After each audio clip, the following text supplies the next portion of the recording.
The truth is, they use your fear of nature to control you. I mean, there's no other like candy coated way to say it. Do you know how many comments I get from people who are like, oh my god, I can't believe she's out in nature in sandals or a skirt, or I can't believe she's walking in a river, she's going to get bit by a snake.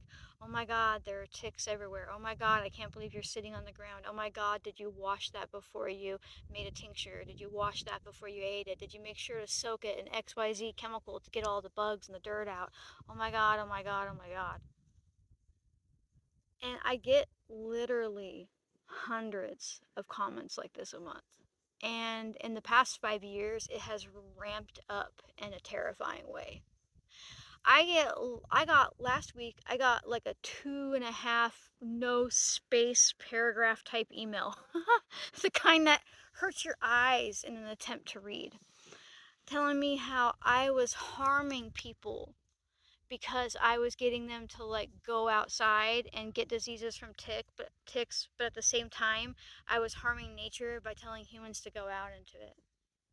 I get comments from people who tell me that because I'm walking in a creek with my sandals on, or with my just existing as myself as a human walking in like a little creek, I'm told that I am destroying nature. You are told that if you take home a little seashell or a rock or a stick, or you make a little rock stack with your kids while you're camping or by the creek or something like that, that you are destroying nature.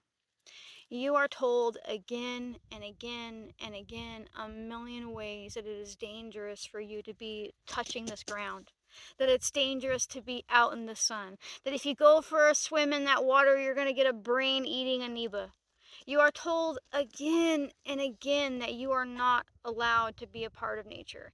And even if you break through that mindset, you'll probably fall into the trap of believing that you have to come from a particular set of ancestors or ask permission to have a connection with the land. That it has to be some huge performance, right? That you have to like be a certain way or act a certain way or look a certain way to be on the land. And people are so disconnected, and they want this to happen because it makes you exceptionally easy to control. You are more likely to yell at people about, harvesting things from the wild, or walking through a meadow, or like eating a berry without washing it, or petting this dirty old cat that likes to roll around in the dirt. Um, you're more likely to be told that from people who are sitting surrounded by four walls and staring at a screen. Oh my god, you're gonna kill the baby fish. I had about 27 comments like that from a random video I shared where I was just walking through a creek and you could see all the little fries, and that's what they call baby fish, by the way, zooming around, right? Those fish move so fast you cannot step on them if you wanted to. Right, and you can't even catch them. They're very hard to catch. But they were like, oh my god, you're killing the fish. Oh my god, you're stepping on them. Oh my god, you're damaging the environment. But you are the environment. And every time that you are terrified to go outside, you don't witness what is happening. And when you don't witness what is happening, you don't understand what's happening. You don't understand the basis of life, because every single one of you exists by the land. There's literally not a substance that you put in your body that hasn't been created by the land in some way or shape or form, right? All food, for example. Right, even if it ends up being hyper processed, it started with the land.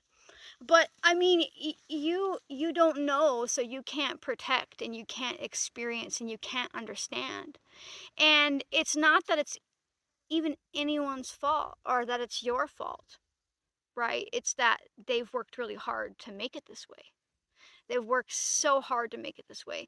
So, as you scream about saving nature without being present on it or having any connection with it, or let alone the food cycle, or understanding farming or ranching or wildcrafting or hunting or fishing or any of this stuff, what you don't see is what is actually going on, where they're stripping more and more access, they're shutting down more and more areas, they're dropping huge trees in front of roads, they're building berms, they're putting up gates, they're telling you you can't go there because you'll start a fire, while they systematically lease it out to be logged. And now don't get me wrong, I'm not anti-logging. We need to manage our forests, right? I burn firewood for the winter. But they know that when you aren't out there managing it, when the public isn't out there naturally managing it because you need firewood and you want berries and you want this and you want that, and you aren't out there touching and being and experiencing with, that they can steal that resource and you won't know it. And in fact, not only will you not know it, you'll champion it without even realizing it. You'll champion it by saying, oh, you shouldn't go out there. You shouldn't leave the path at all. You shouldn't find any other places to go that aren't designated. You should only be camping where you pay to camp. You shouldn't even go there even because it's pretty bad for humans to be in nature because after all, you are not of this land at all, are you? Right? You shouldn't be walking through that creek and oh my God, there's a bug crawling on you. You're gonna die now. You better take like 37 antibiotics. And by the way, just as a little tidbit, if you've ever been treated for Lyme's, have you ever looked up the symptoms of the Cipro type based antibiotic that they gave you? Do you understand what happens to the body when there's no thiamine in it? So, it's just really easy. It's really easy for them to create systems that make you terrified but also make you attack. It's really easy to think that you have this lifelong illness because you dared to walk out on the land versus the fistfuls of antibiotics they had you swallow for months that killed off your entire microbiome and took all the thiamine out of your body. Right? It is so, so easy to control you when you have no connection to the land. Right? And I just felt like this video was pretty important because I mean, obviously, it's what I do. My purpose in life is to help people remember that they always knew this. And it only took a few generations, folks. It only took a few generations, really one and a half. 1.5 generations, right? Once the internet took off, that was it. And then it was a slow burn from there. And what people thought was activism meant to save the land and be there for the land and preserve the land usually ended up being a tool to tell you that you shouldn't go to the land because you're the problem, you're the reason, you're a monster, stay away, you have no place in it, you are not, in fact, a part of this earth. Right? But if you want to care about the land, if you want to take your health back into your own hands, you really need to have that connection. Your lack of connection has your cortisol skyrocketed, it has your whole circadian rhythm off, it has your body racked with inflammation, chemicals, and just like a deep ability to be manipulated into what you think is natural. Right? And it's, again, none of this is a judgment. So if anybody here is feeling attacked, I ask you to look inward and then outward at what is making you feel that way beyond me. Because sometimes when we hear something that makes us uncomfortable, it's more likely that we don't like finding out that we've been lied to about something. We don't like that. Nobody likes that, and so we get a little bit of a cognitive dissonance, right? So whoever you are, wherever you're watching from, you have an innate right, a human right, no matter, not like a public right or a country right or a constitutional right. You have a human right. You have like you are no different than this cat purring next to me right, than the tree behind me, than the fish down in the creek down there. You have a right to exist on this planet, and that existence does not have to be on concrete. Right. Now, I know we can't all run to the woods, but I'm saying, like, it's okay. It's okay for you to go out on the land. You don't have to be terrified. Yeah, sure, there are ticks and snakes, and know your environment.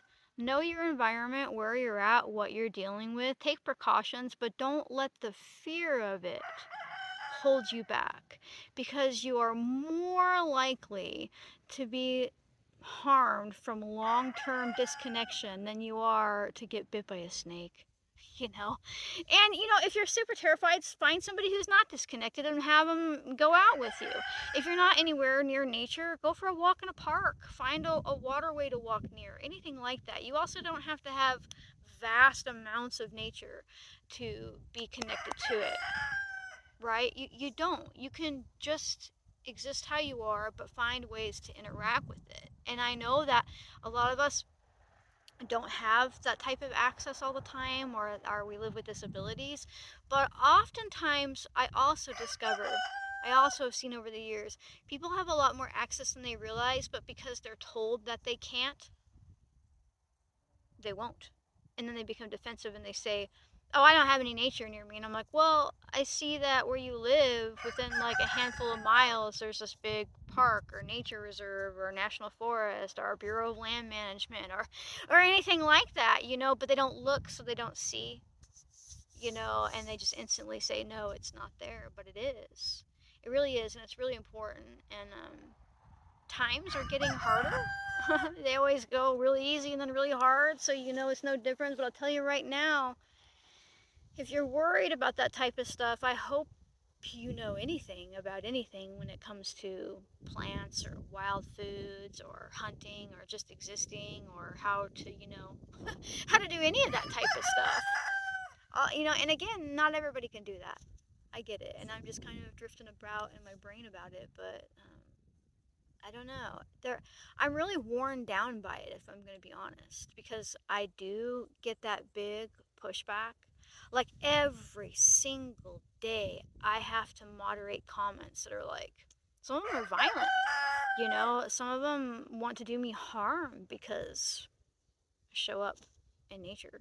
Or I get called stupid all the time, like, "Oh, you're gonna die. You're gonna die from this. You're gonna die from that. You're so stupid. You're so stupid." And what's crazy is, even if I'm like, "Hey, actually, where I live, we have rattlesnakes and they don't really spend a lot of time in the water. So, like, me walking through the water isn't gonna get me, like, bit and dead by a snake." We have some little water snakes, but they run off. They're tiny, right? And, these people will still be like, "That's not true. You're gonna die." And because they can't get past that fear brain. And that's another part of it that's hard to overcome as well. When you have been made to believe something through fear, you're like cognitive functioning around like making like critical decisions goes away. We see a lot of that in 2020. Right? But when that happens, you can't actually think clearly or see anything beyond the fear, because your brain is stuck in that fight flight mode. Right? So, anyhow, if you're watching this and you feel like you're terrified to be outside, in nature, or you kind of have felt this, like, I don't know, share in the comment sections, work through it with other people. Like, it doesn't have to be that way, and you are allowed to show up here. So, thanks for watching, folks, and I'll see you next time. Bye.